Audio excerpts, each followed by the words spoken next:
So thank you for having me, and thank you for coming. Yeah, my pleasure, man. My pleasure. I love that song. It is well. They say the soul. The Bible talks about the soul, the mind, the will, the emotions. You know, and it's so amazing to have your mind, your will, and your emotions just set in an order where you can live life and know your creator and know that all is well with your soul. You know, you're at rest if you come to a place of rest in life. And I'm a metalhead, man. I go out and I play in front of thousands of people all the time, but my soul, my life, who I am, the core of my being, I'm at rest. It's so good to be at rest, you know. I know where I am. I know where I stand. I know God. He loves me, and he's not a religious faced mean old man in the sky like we think. We have this picture of him, but when you get to know him, it's just like it's the meaning of life. It's everything, like it's everything that we always wanted. It's amazing, man. I've gotten high a lot in my life, right? And when he comes in, it's the best high ever. It's the best high ever. You never want it's a healthy obsession. You know what I mean? Because he just fills you and fills you. And you go through challenges and everything, but man, you guys ever think about heaven and like what's life going to be? Because life flies by, right? It flies by. It's crazy. My daughter's 20. You know? It's crazy. Like my first book, when it came out, she was like 8 years old or something. 20 years old now. Just I think about heaven and what it's going to be like and eternity and everything. And I remember Jesus walked up, and one of the stories, he walked up on the mountain, and his disciples were with them. And talk about a trip. Like some of us have had drug trips, you know. Homie turns like into bright white light right in front of them, and they're like tripping, you know. And I just think about that stuff because it says he's the firstborn. Jesus is the firstborn of many brothers and sisters. So we're going to be like shining like just this light, you know. And I've read a lot of books. People have like, you know, had encounters. I've had encounters in that realm, but not like visual, but like there's a lot of like communication. I think is going to be less with mouth and more with like heart to heart. Everything's pure, no miscommunications. You know what I mean? And so I think about all this heaven stuff and all, what's it going to be like? But, you know, there's an awesome scripture, and it says, he has set eternity in our hearts. And we don't have to wait till we die to experience some of heaven. It's right here. He set eternity in our hearts. Now, what we have to do is let Christ come in. He's the one that unpacks it. He unpacks it. There's proof that God is real. There's proof of heaven on this side of life. That's the only reason why we're here. If we didn't have that stuff, I'd be gone. Dude, I'd be gone. I would not be walking this walk. Not the most popular thing. Especially in my world, rock and roll. It's hard sometimes. But I'm telling you, if it was not real, I would not be here. I would, if it wasn't the most realist thing that I ever experienced. And everybody in this room and anybody out there can experience it. Everybody can. You just humble your heart and open it. So there's two versions of myself. You're seeing the second version. Thank God. The old version would be looking for meth out there in the streets or whatever, strip club or whatever. But yeah, so the first version of me was, let's just call him the old man, the dead man. You know, we're born into this world, and life forms us. Our character, our families, our experiences at school, our friends, the good and bad things we get into, right? I like to call that the tree of knowledge and good and evil. Talks about that in Genesis. There's two trees. I'll get to the other tree in a second, but the tree of knowledge of good and evil is just life, you know, just as we know it, good and bad. We're good people. Yeah, I'm a good person, you know, but then in our secret life, you know, maybe a little bit of dope, You know, maybe a little bit of lies or doing people wrong or, you know, secret stuff. Some people are worse than others, right? That's the tree of the knowledge of good and evil. We just live in that realm, and we live our lives, and some people screw their lives up bad, like I did, and we end up on the more evil side of that tree. And other people, you know, they're good people in society. They go to school, they get a job, they start a family, and they're better, right? But they're still living in that tree of the knowledge of good and evil. They're like, you know, well, I haven't broken the law, I haven't done this and that, I'm a good man, take care of my family, and that's good. It's a good thing, you know. So I lived in both of those pictures of that tree. You know, I grew up just loving music, man. My parents in 1980 bought me AC/DC Back in Black. I turned that record on, it was over. I was like, that's it. I want to be that. I stared at Angus Young. I stared at his picture. Like, it just played. Then I got every album out there and just played that. Iron Maiden, Ozzy Osbourne, like all these bands. And you know, I just wanted to be a rock star, man. I met the guys in Korn in elementary. Met Jonathan Davis, a singer, went to school with me in elementary school. Man, we never really talked, but it's crazy that I've known him that long, or knew of him at least. And then Fieldy, the bass player I met in Compton Junior High School. He was into Duran Duran, and I taught him about metal. My first convert was Fieldy from Korn. I converted him to metal from Duran Duran, new wave music. So I had those outreaches, you know.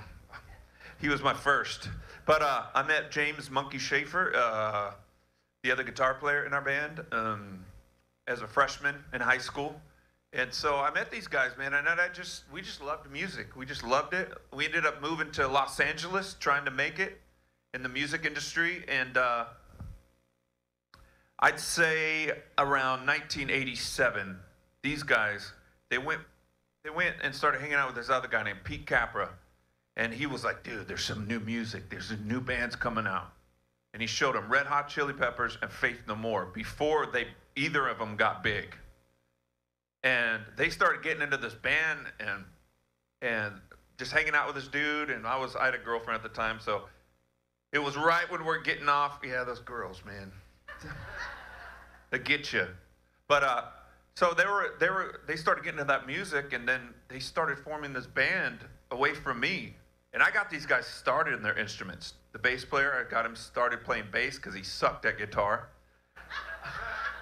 And Monkey, he played an acoustic guitar. He chopped the meat of his finger off on a motorcycle somehow, like in the motor or something.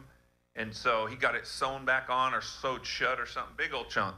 And we call his finger the land of the lost now. But so the doctor said, learn guitar or something to get your strength back in your fingers. So, and he came over to my house and saw me shred. Like I was playing Dokken and all these, just jamming. He's like, you sound just like George Lynch. And I'm like, yep, been practicing, man. And then he goes, I need to get electric guitar. And so I sold him that one I was playing. I jumped up the price so I can get my dream guitar. His dad paid for it. Yep. True story. And so it was a thing where, you know, we all knew each other. We all had a love for music. But when we were like 17 in 1987, like I was talking about, they went off and they started a band, like a Chili Peppers rip-off band, right? Rap rock or, no, funk rock. It was, you know, slap bass. By that time, Fieldy got really good. He practiced a lot, and he turned into a slamming bass player. They went and had moved down to Hollywood, California, because we grew up 2 hours away from Hollywood, and they tried to just make it, like in, you know, Hollywood. Movies and music and dreams are made of, right? And I was stuck with this girl, and I treat her, sorry. I actually really loved her, but I was stuck back in this bad relationship, and I treated her bad, and she was a really sweet girl, actually, and I was controlling. I was so insecure. I had this self-hatred that I grew when I was probably junior high. You know, I got picked on and didn't like the way I looked, and was just, you know, body I felt like I was fat, and just everybody went through puberty before me. So it was like, that's the worst, you know? So everyone's kicking my butt, you know? I'm this little guy, leave me alone. But I look in the mirror, and something in my mind and my heart was like, I don't like you. You're not good enough. You're ugly. You know, all this stuff, all these, you know? And so I carried that. Even, it's like I bought this lie about myself, and I carried that. And I grew up. I went through my teenage years and all that, but there was something in me that I just couldn't do. People that got close to me, I didn't treat right, especially relationships. And so that girl, she ended up dumping me. And it's something in the human nature, right? If they dump you first, you're like, oh! But if you dump them first, it's like it doesn't even hurt. You know what I mean? Something in the human nature with rejection or something. But when she left me, and I'm like, oh, what am I going to do? I lost it because, I don't know. I loved her. I just didn't know how to treat her right because of my issues. And so we ended up splitting up, and I remember I went down to Hollywood, California, and visited the guys because they're still my friends, you know. And they're in this Red Hot Chili Peppers ripoff band, and I'm down there, and they're like, "What's wrong with you? What are you doing down here?" And I'm like, "Just my life. I don't know. Shauna broke up with me." And her name in my book, by the way, is like not Shauna. I forget what I wrote. So you got her real name. Inside scoop. There's a story, but I'll save that for later. But so I was like, Shauna dumped me, and by the way, I'm pretty ADHD. I'm ADD, so I'll jump from one thing to another. So just try to keep track. If I go on a rabbit trail way over here, just pull me back, all right?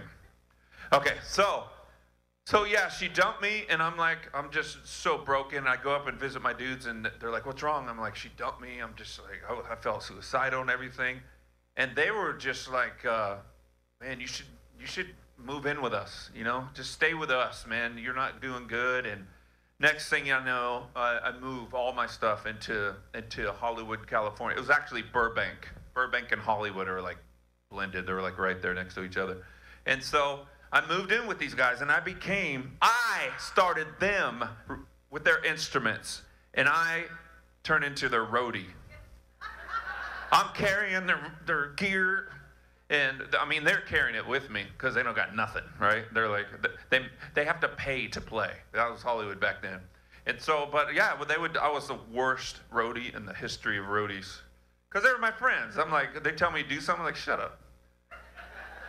All you pay me with is like 2 drink tickets. What am I getting? You can't boss me around.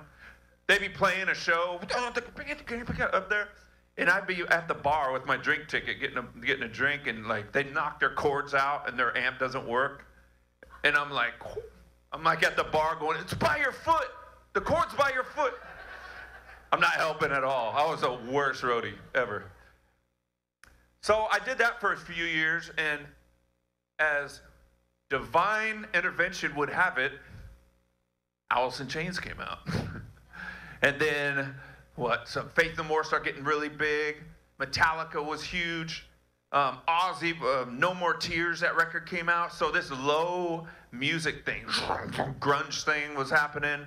But and so thank God these guys got out of their little funk rock phase, Chili Peppers ripoff thing. And I like Chili Peppers, don't get me wrong. It was just too much of they're copying them, you know? And so they asked me to join. And they were wanting to play some Alice in Chains type of music or something like that, and Faith No More-ish, and just more rock, you know? And thank God, because I was partying like crazy. One of my roommates, we all lived together. One of my roommates sold acid and mushrooms at one point. So we started experimenting with this stuff, and it was just like not cool, man. At first it was fun. I remember we took some acid, like, I don't know, 2 or 3 days, like within a week.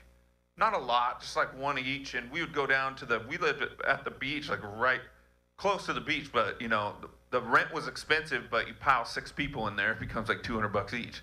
And so we had one guy in the garage. I was in the closet. Then there's 2 bedrooms and then a pool room where someone slept in. It was crazy. But we would take acid and like go down to the lifeguard stand, and just play. And I remember just on the lifeguard stand go. I felt like it was like boing around with springs. I'm like, whoa. And the fingerprints in the sand were like, hi, Brian.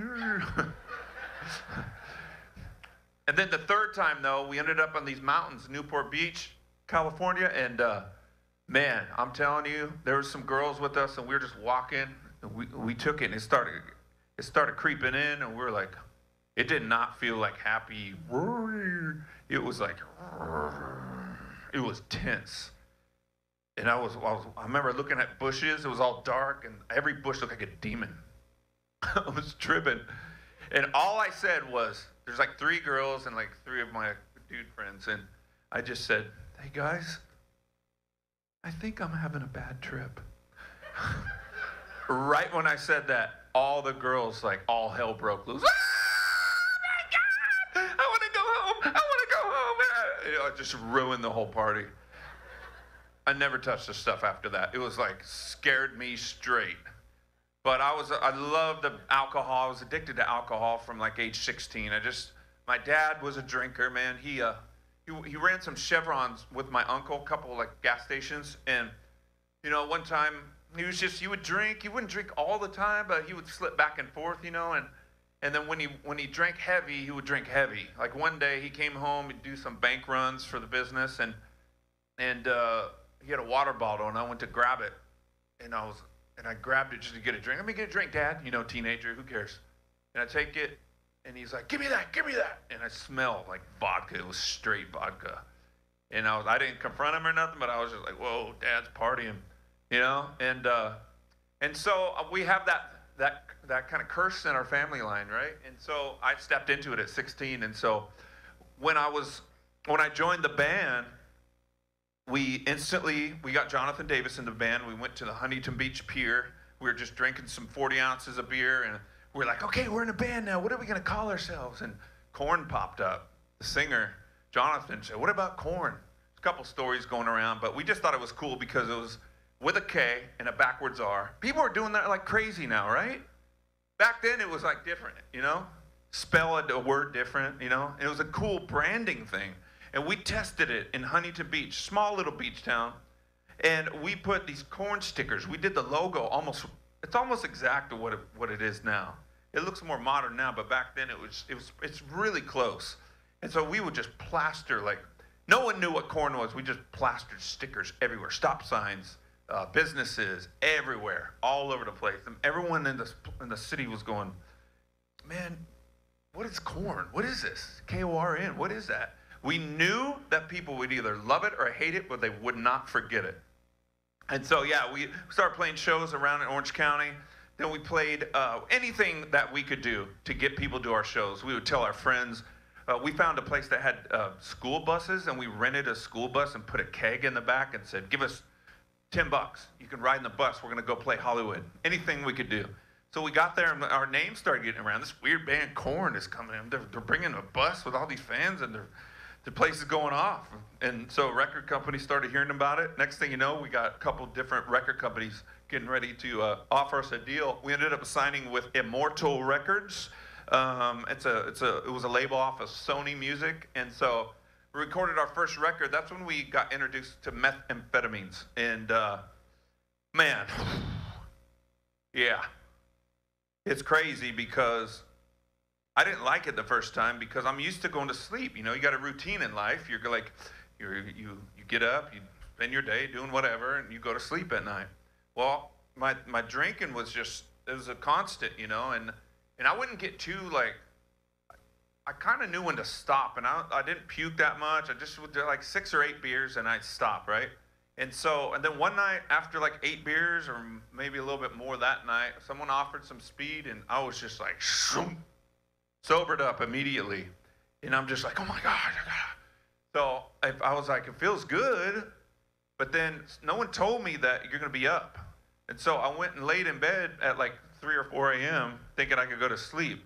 And I was just like I'm like, you can't sleep on meth. They should put a little sign on it, right? Can't sleep on this. I didn't know. I thought it was like a couple hour high or something. I didn't know. I just was oblivious. And so, yeah, I tossed and turned. I hit my friend up at 10 a.m. I was like, dude, I didn't sleep all night. And he's like, I know, dude. Let's go to Taco Bell. So he picks me up. We go to Taco Bell, and I start eating this taco, and like the roof of my mouth is like sore or something from the meth. And I'm like, oh, I can't. I was like, this taco tastes gross. So everything I loved, it took away my sleep, took away my Taco Bell. And so I don't know why I continued. But when we were starting corn, man, this guy, once we figured out that you're supposed to stay up on it, then we're like, okay, but we just won't sleep. And we would go 2 or 3 days without sleeping, freaking all spun out meth heads, looking. But we would try to write songs. It's a funny thing with meth. Try to write a song. When you're high, it sounds like you're Mozart or something. Then you sober up. You wake up the next day after a 3-day run or something. You listen to it, and it's like you're not even in key. It's just like, what is this? It sounded so good on the drug. And so, yeah, it was off and on. But we started corn. It was off and on with that drug. But we went and recorded the record, and we were struggling with it, man, a little bit. And we didn't like what it did to us, because your personality turns into just a maniac. You just want to kill people when you're coming off it. And when you're on it, you're just like, you're not yourself. You're a little gremlin, And so it's just gross. And a lot of you guys have done it. It's nasty, but it's addicting, man. It's like it comes with a free demon to ruin your life once you start it. And it ruined our lives, But, we would get sober. The producer would be like, yeah, I just got to get off that stuff. We need to record an album. We got the record done. And Jonathan Davis, our singer, just let his soul out, man. He just poured his soul out. People weren't doing that, just being so emotional. And he was so emotional. And it was such a new thing that happened that we started touring right after that and started gaining fans right away. And we played with bands like Danzig, Marilyn Manson, Megadeth, Sick of It All, bands like that. Different types of music, though. We toured with House of Pain. Jump around, jump up and get down. So they were like, this band Korn's weird. They don't sound like nobody. They could play with hip hop, probably, yeah. They could play with Megadeth. Oh, that was a rough one. I think I told you yesterday, that we played Chicago, one of our best cities right now. And they were just going, you suck. Man. It was brutal at first, but we knew we had something, but I never thought we would get real big. I thought that maybe we could get a club level big, maybe tour America, and play some clubs and pack out just like crazy, It was crazy but small, and it just started growing, and it was a trip because when our second record came out, it hit number 3 on Billboard, out of the whole country. Number 3, and I'm just going, how is this happening? I see myself at 3 a.m. on MTV. Korn's playing, they're playing the Korn videos. And I'm looking at this, I'm like, I'm on TV, what's up? And then I look out my window, and I see a beat up VW Bug. And I'm like, wait, when I watch my heroes on TV, I thought they were rich and famous. I'm like, I got a little bug out there. So the money wasn't pouring in yet. Now I was doing okay. I had 10, 20,000, 30,000 in the bank, and I was renting. But to me, my thing was I'm not gonna go buy these fools like Fieldy. He'll tell you too. He was a wannabe gangster, but he was hard. He would fight someone pretty quick if he had to. But he went out and bought a Mercedes. We got 15 grand, our first big check. He went out and spent it on a Mercedes. He's like, oh, I'm pimping, look at this kid. And meanwhile, he's got to go clean carpets because he spent all his money. I got a VW Bug, but I'm chilling at home just watching TV. I don't work. So that was my thing. I never liked to waste money. My dad taught me that. But so yeah, the second record came out, man. And when you tour, a crazy thing is you don't think about when you're a kid is that the touring cycle is it's like anything else. You get up and you do the same thing every day, right? when you get on the road, you're in a different city, and at first you're just like, oh man, we're in Baltimore, we're in, wherever it is. And you're like, this is so cool, but then it's the same people, and you load into a building that looks the same. You don't have time to go look at the city, and you get up and you play the same songs. The only thing different is a crowd, but it starts to feel like the same thing. And within like 2 or 3 years, I realized that it's not all glamorous like you think. Even the big shows, it's the same thing, man. You do the same thing every day, and it's like a career. It's a career. It's a fun one because you're doing what you love, but it messes with your mind because you have this picture of this lot bigger than life persona that you'll become, and it's just not like that. It's just you're the same old person doing something, but it's crazy because you're thankful for all the people out there in the crowd, but it's just a trip, I'm telling you. And so we're thankful, though, because we kept growing and growing and growing. And after our second record cycle, we went into the studio and started really going for it. And our record company was just like, let us do whatever we wanted. Well, we don't really understand this Korn band, but people seem to like them, the guys with the suits. So let them keep doing what they're doing. So we went in, and that's when we got a little bit more. We just wanted to try things that we didn't the first couple of records, and we wrote "Got the Life" and "Freak on a Leash" and those big songs. That record, we spent a lot of months, and that came out, went through the roof, man. TRL and MTV was huge, and we were just on there every day. It skyrocketed.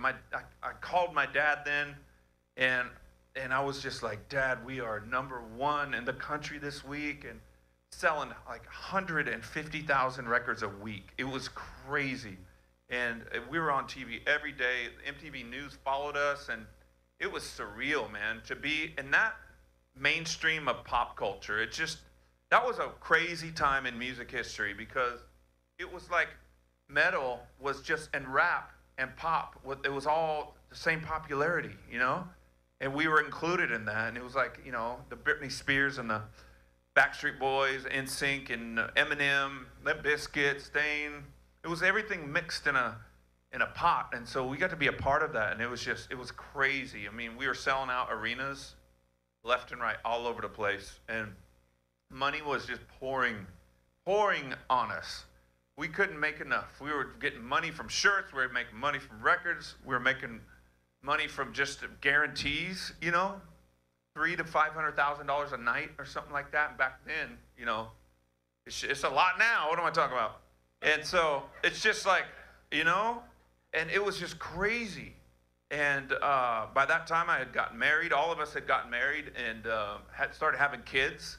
But meanwhile, we're on the road being the rock star too. And there's girls everywhere. And so it was like Vegas. What happens on the road stays on the road type of thing. I wasn't into all the groupies. I don't know. I never was in it for that.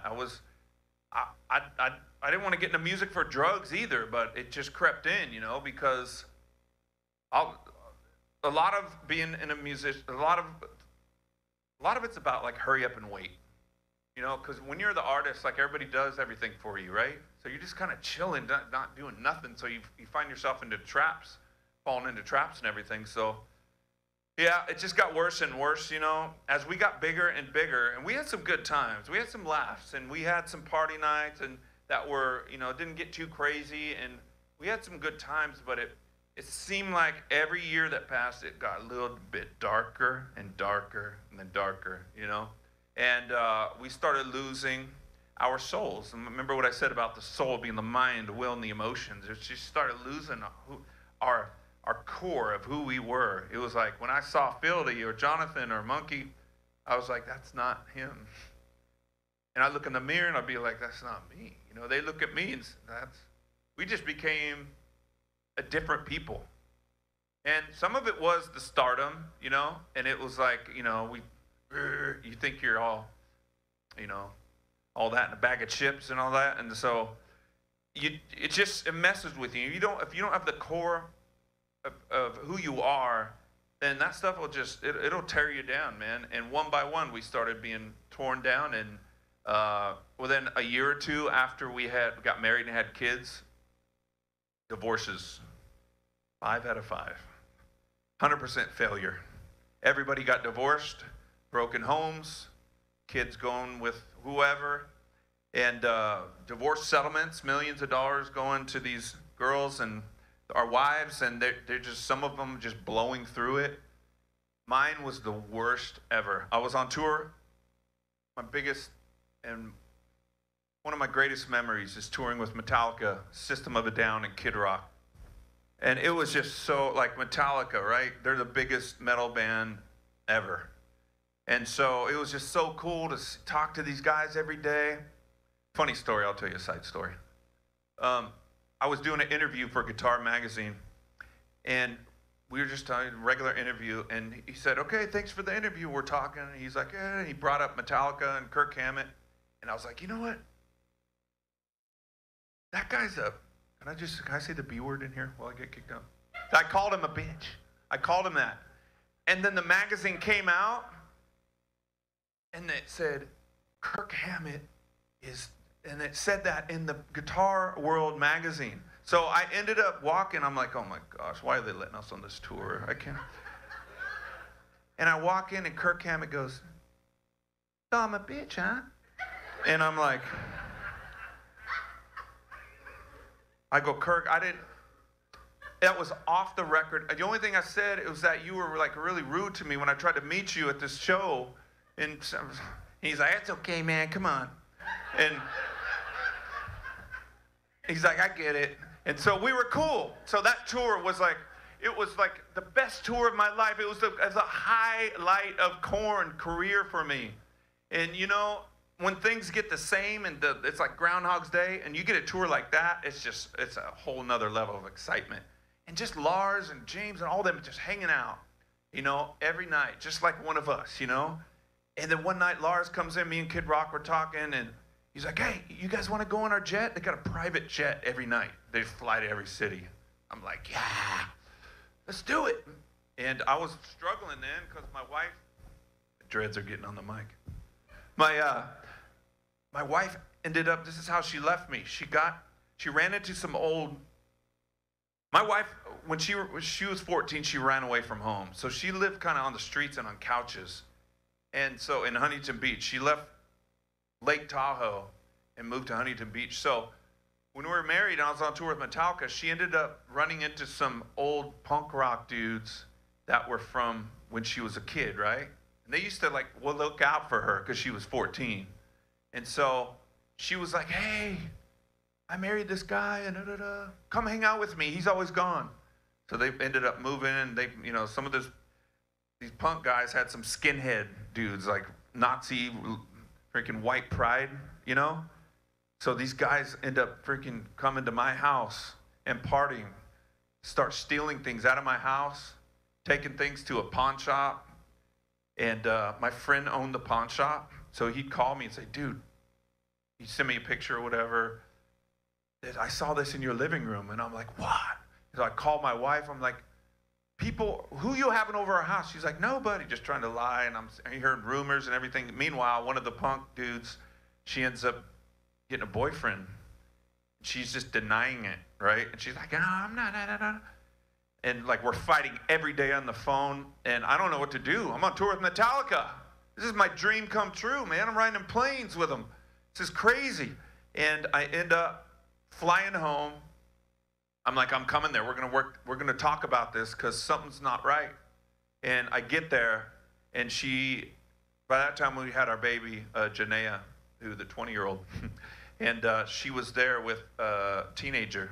A girl was watching her while I was on the road, and her mom split. My wife split with her boyfriend and all the skinheads, and they bailed out, and I was like, I'm taking this kid on the road. I don't know what I'm going to do or how I'm going to do it, but I have to protect her because there's these meth heads and skinheads around my kid, right? She's my little girl. So I take her with me, and I'm like, I call management. I need someone to help me with this kid on the road. You know, and I love my kid, you know, but I was not ready to be, I'm a rock and roller, man. And I'm like, what am I going to do? So we ended up going into the enemy's camp and stealing one of theirs. Britney Spears' dancer was off the road with her. So we hired her. we hired her in between tours with Brittany, and she became my daughter's nanny. So we did that for a little bit, and man, we just tried to make the best of it. My heart was broken because my wife cheated on me with my daughter around, and when the skinheads were in my house, she admitted to it. She started calling me saying, "You're that. I'm gonna leave you. I'm taking your money. I'm gonna take all your money. Yeah, you're a piece of," all this, and I'm just like, my heart's broken, and my hatred started rising up. We had these guys that were in the, because we toured with Ice Cube, from NWA, and so we hired this guy from Ice Cube, and so he was connected with the Crips in LA, and so I'm like talking to him at night, all drunk or high on drugs, and saying, "Man, this guy has done this to me. I need to do something to him. Can I pay for?" And he was like, "Yeah, you can do that. I got guys that will do anything, And he said, "You cross that line, you can never go back, though. You're going to have a target on your back." And so I could never do that, but I just wanted to so bad. And if he would encourage me, who knows what would have happened. But luckily that didn't happen. And man, I made the best of it. I had her on the road for like 2 months, and it was crazy because we had these big old, like that guy, the Crips guy, but like pushing my daughter in a stroller, Another Hispanic dude named Loke, we hired him. And the first day I go, "Hey, what do you know, like wrestling or something? You a boxer or something? Like, how do you get this job security?" He goes, "I know crazy, Holmes."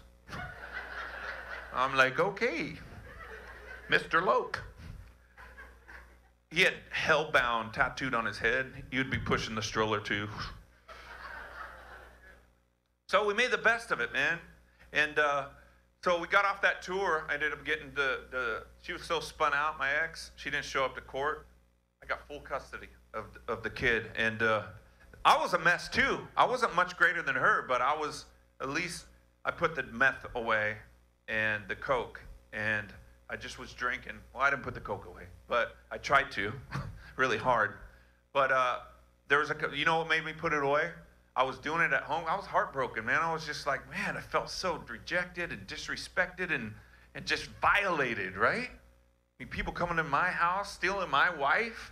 It was hard, man. And so I was the coke and the partying would take away, and I was a functioning addict, But one night I was at home, and I ended up, doing some drugs or whatever. I took some Xanax to go to sleep, and I woke up at 3 a.m. and I went to check on my daughter, and everybody had left by that point, and she was gone. She's like 2.5 years old, 3 years old, gone out of her room. And I'm like, "Janaea, where are you?" Like, "Where are you?" Looking all the beds, she's gone. And start freaking out. And I go and I look at the back door, and it's like cracked open to the backyard, and we have a pool. And so I rush out there, and right by the pool, there's a lounge chair, where you lay out on, and she's sleeping right there. Like, her feet are on the ground, and she's like that. I felt like the biggest loser. She could have drowned. She went looking for me because that was my smoking chair. And so I quit right then. I was done, and I started working out. I got sober, stopped drinking, and by that time, Korn did our Untouchables record, got it tattooed right there. That whole record, everybody got divorced around then, so everybody was in full-time, like freaking party mode, and that's when I had to get sober. So it was hard because everybody was like going Richter, man. And we moved to Phoenix, Arizona, and I got this family, and they're helping me raise my daughter. And so I tried to live sober, right? That lasted, I don't know, a few months, and then I fell back into the stuff. I hired nannies to take care of my daughter, and that's when it got really dark, man, really dark. Vicodin, I was taking like dozens of Vicodin, and we had these doctors that would write us prescriptions, give us anything we wanted, right? We call them rock doctors because, "Hey, I'm having anxiety on the road, doc. Here's some Xanax. My back hurts from playing every night. Here's some Vicodin, Then we had people in Hollywood, we'd come home and they'd give us like bottles. I had like 200 Xanax at one point, and people would always come to me for Xanax. And so it was really dark, man. And it got even darker though, because that's when I said I would never do crystal meth. after what those skinheads did, after seeing my ex-wife walk away from her daughter, I was like, I'm never touching that stuff. That's scum of the earth drug, right? I got drunk one night and I was like, I used to love that high. I'll just do it once. I ended up getting the dealer's number. I ended up an addict worse than before. Before I was a tweakender. I'd tweak on the weekends. By that time, I had freaking 8 balls. Because I had so much, meth isn't expensive anyway, but I would just buy I had a couple different dealers, and they would tell me when they had a new batch, and I'd stock up, I'd stock up on meth and have 8 balls in my safe in my bedroom, and I was trying to be a functioning addict, and it was hard. But mainly this family they took my daughter, because I was by that time I was just a full-on blown addict, and I wanted to stop before tour, and I was so I would have panic attacks when I tried to stop, and I just was like, I'm gonna be one of those guys that just does a little bit, function, just does a little bit, and maintain it, not go overboard. So I was like, I felt like a loser, but I'm going on a world tour. I started putting this meth in wherever I could hide it. I put it in plastic, put it in deodorant, scoop the deodorant out, put it back in, and then just try to hide the smell in case drug dogs came. I was thinking of everything, man. And I took it to everywhere. I took it to Asia, I took it to Europe. I ran out in Europe, had my dealer send me some in a candle, because he made candle. He had this tweaker candle business, right? He thought he was gonna get rich off candles. So he's like, I'll put 8 balls in a candle, and then I'll make the candle, and it'll be inside. And so I don't know if they have these X-ray machines that can see what's inside. They see a ball or something inside a candle. I didn't know. I'm thinking I could get popped. And so by that time the internet was starting to come out. It was 2003 or something, and it was growing, and you could track your package even on FedEx. And so I started seeing this package come from, went to California to New York to London, and then, I'm watching, I'm like, okay, it's coming. I'm watching my meth come on the internet, and it's I'm in this nice hotel, and I see it says delivered, got the email or whatever, and I'm like, oh, they're gonna come. There's a chance they can come banging down my door because they found it or something. So I still have my meth from before I ran out, a little bit left. So I'm all paranoid, and I go down there, and I grab the package, and they didn't arrest me, so I got away with it, and finished the tour, and I felt like the biggest loser then, man. Loser. How much guilt can you carry, right? The sins on your back.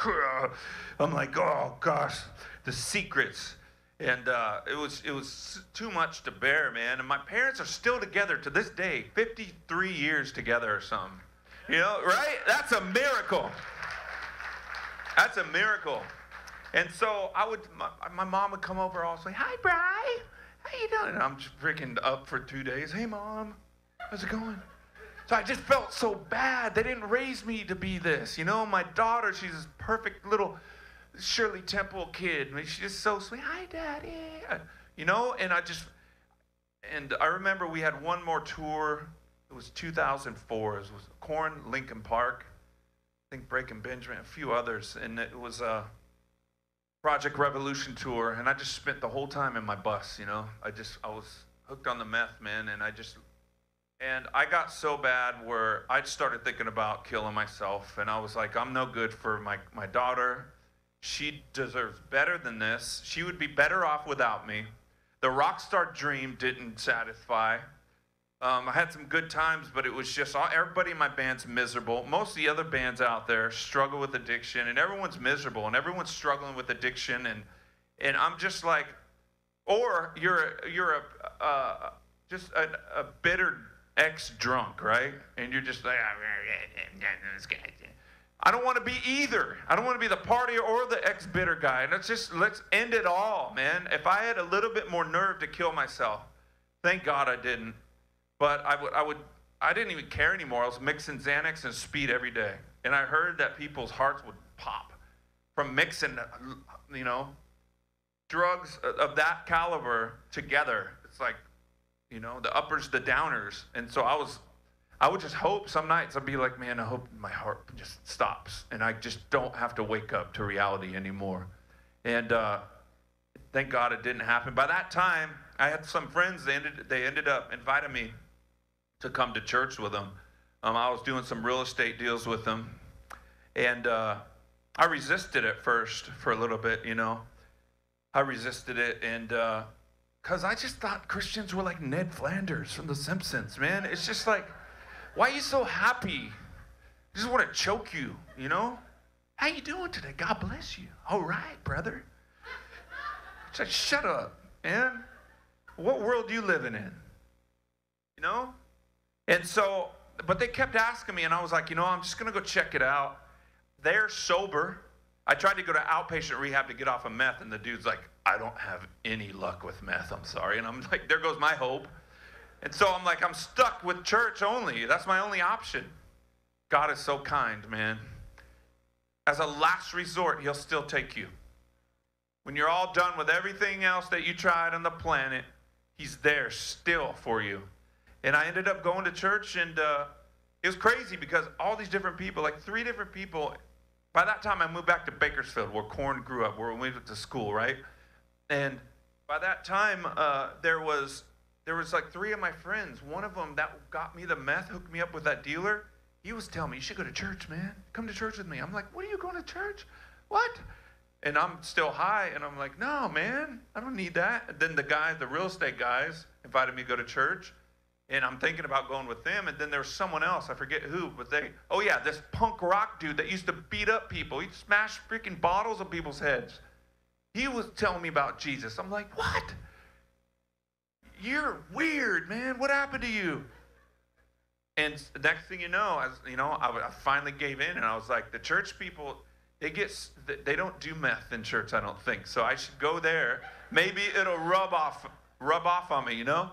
And I get in there, and I see, like, the people. It's a pretty big church, like 7,500 people back then. 3 services, but, you know, like few thousand each service. But there was these, like Hispanic dudes just look like gang members, you know? And they're up, like, praying together, and I'm just like, what? That's not Ned Flanders. These guys look scarier than the Corn concert fans, you know? Crazy. And people started telling me, yeah, see, that she used to be in prostitution. He used to be a gang member. They turned their lives around. And I'm like, so you guys really believe in this stuff? I thought it was just like a thing to be a good person. You know, you go to church and you say you go to church, and then you're like, you know, you're proper and all that. But I started seeing a whole new angle, and I'm like, so, and I see all these people, they're going like this, and I'm just like, because I was like, if God is real, where is he? Look at all the pain in the world, right? Look all the, you know, you don't see nothing. And they start telling me, no, he comes by the Spirit, and he lives in your heart, and he starts to reveal himself to you inside. And I'm just like, what are you talking about? This sounds awesome, man. That sounds like a trip. I've been doing drugs for a long time, but at the same time, I'm like, you're weird, you know? So there's a battle going on. It was like, you know, it was like evil and good was, it was just back and forth. And so I was just there, and I felt something. I felt a peace, and I was like, okay, this is my plan. Since I'm a public person, everybody knew who I was, especially in the hometown back then. I was like, I'm gonna receive Christ. I'm gonna get him in here. Then I'm gonna go home and talk to him and see if it's real. If it's not real, then all these people are crazy, and I'll try something else or kill myself. So I receive him.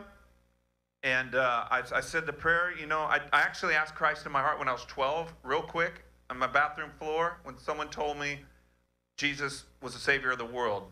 And I was like, if there's a Savior, then if it's true, then why not just do it? Jesus, will you come into my heart? Amen. Then I went back to watching Jason hack up people on Friday the 13th.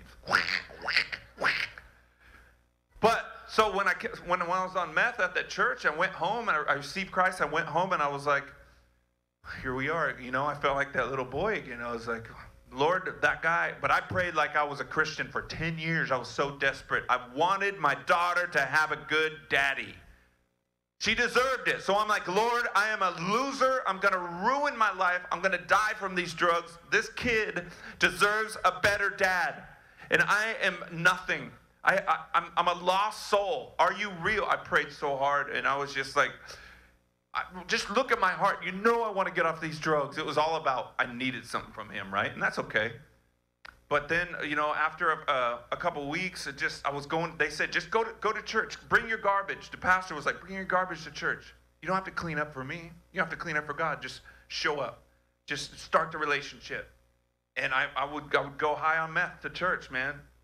One day after church, I was at home, and somebody bought me a Bible and everything. I was sitting there, and I was just looking through it seemed like every word was talking to me, saying something to me, And I was just like, and I was like, it sounds cool, it's all cute and everything, but how do I know it's real? I'm just, in my heart, I didn't say it out loud, I'm just wondering, like, how do you know if this stuff's real? People say you're brainwashed from this, And I just instantly, like right then, it had been like 2 or 3 weeks or something like that. It's a blur, but I just remember like something came around me, and it was like swirling, and I kid you not, it was a touch from the spiritual world where God is spirit. It says God is spirit. He is the big main spirit, the source of life, came around me, wrapped like love around me from another dimension, and I was just like, and I looked up, and all I could say was, Father? And I was looking for like some angel or being or Jesus like this around me, and I was just like, I felt accepted, I felt forgiven, I felt brand new. I felt like I wasn't an addict, but I was doing meth that week. It was like, it says in the Bible, it says that he calls things that are not as though they are. It was like he was pouring everything into me that I was to become. Yeah, and I was just like, I was done. I was like, I couldn't talk, and the feeling was there for a few minutes, and I don't know, 10 minutes or so, and I was just, it felt like forever, man, and it just lifted. It kind of lifted, and it was like, I was like, what was that? Oh my, and I got it. It was like God revealing himself to me.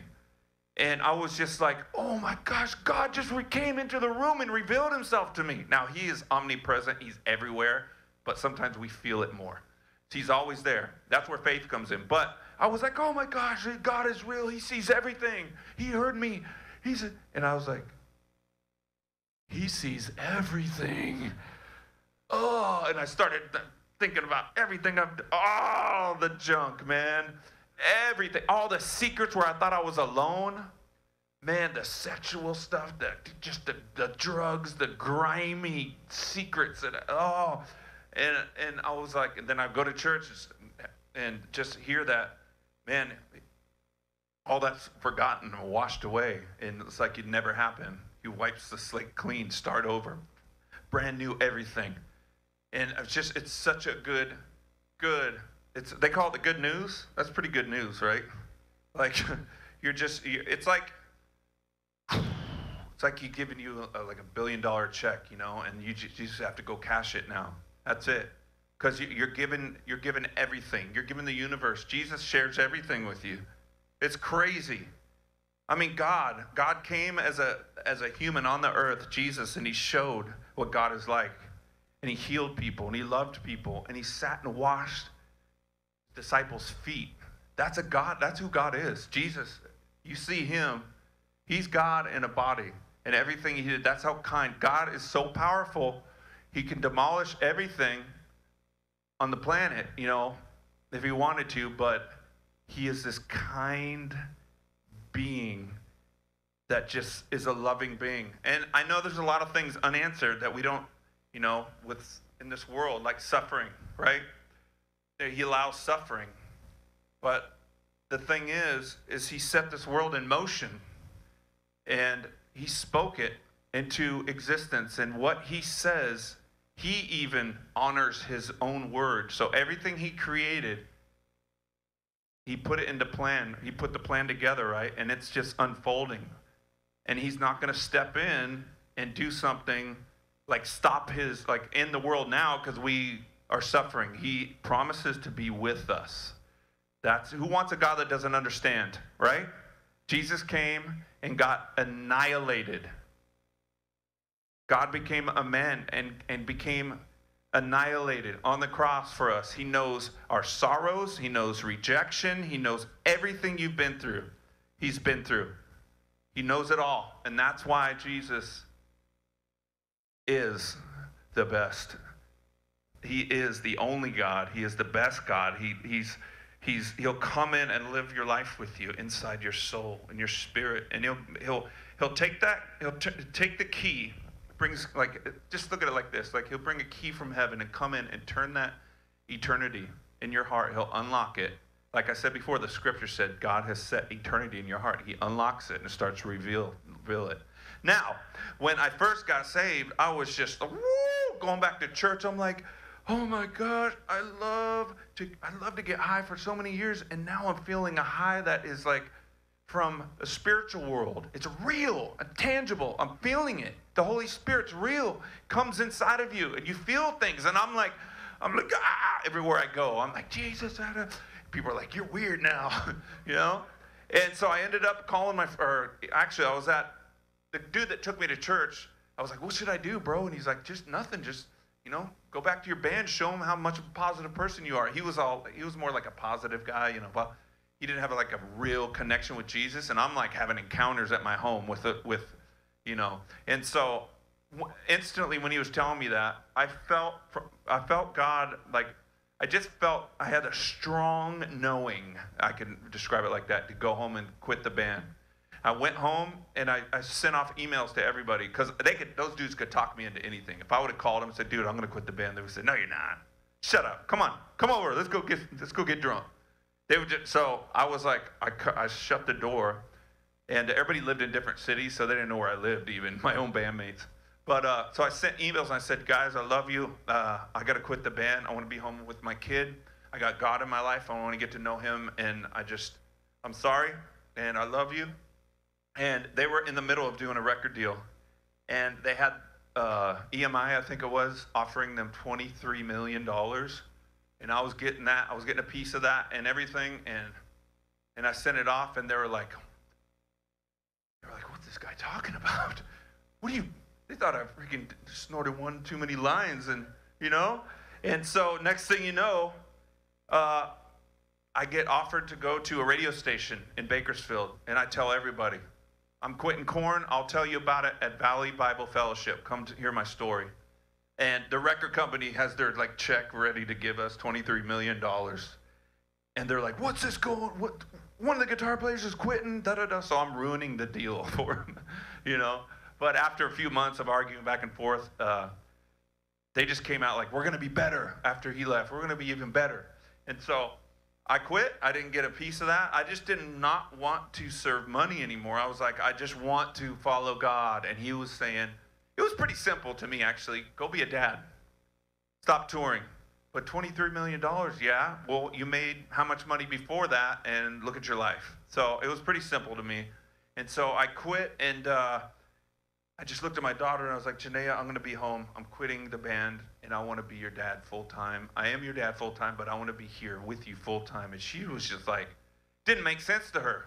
I was always gone her whole life. So she was like, is that allowed? In her mind, right? She was like, you can't, that was her life. The poor girl, too. Her mom was out of her life, and she just had nannies, and she didn't know who she... she'd have to tell people, her little friends, like, my daddy works. My mommy's, she was just like, she's not in my life. At 5 years old, she's telling these little kids. So I just felt so bad for her, and it was such a cool thing to be able to tell her that. But so that high, that Jesus high, that real spiritual, thing, the eternity unlocking into my heart, and all the mud and all that stuff out of my life, I started learning how to... Real quick, what time do we have to leave? 4? It's 4. Thank you, amen. I just want to tell you, I'm gonna wrap it up right now, but I went through a lot of things. Jesus started taking me through some sufferings, and to cleanse my soul, it's called fire. It could be called fire, and it purifies like gold. Fire purifies gold and makes it the shiny thing that we see.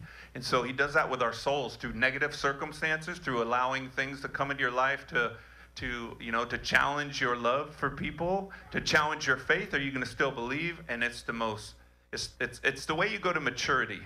And it's real. I'm telling you guys, this is the most realest thing I've ever experienced. The Lord sent me back to Corn in 2012 after I was away. My big story was like, hey, I'm the guy that left it all to follow Jesus. That was my thing. It became my prideful story. And next thing you know, he sends me back. He goes, hey, you're not better than them. I want you to be with them too. And so I'm back with the band now, and life could not be better. I promise you, it's the best thing I ever did. And he's everywhere. If you don't want him today, he's already going to be at your house because he's omnipresent. He's everywhere. But you're going to want him right now because I see it on all your faces. So I want to invite Pastor Tony, right? I say your name right? Pastor Tony? I went to him right before I spoke. I was like, I didn't understand that you were the pastor. I didn't understand it. I was looking for the pastor all day today. I thought you were. I thought there was there was a few pastors, and so it's an honor to be here. And thank you for last night and everything. And your daughter is precious. Yep. Thank you. Thank you so much, y'all. Brian Welch, everybody. And yeah, let's hear it.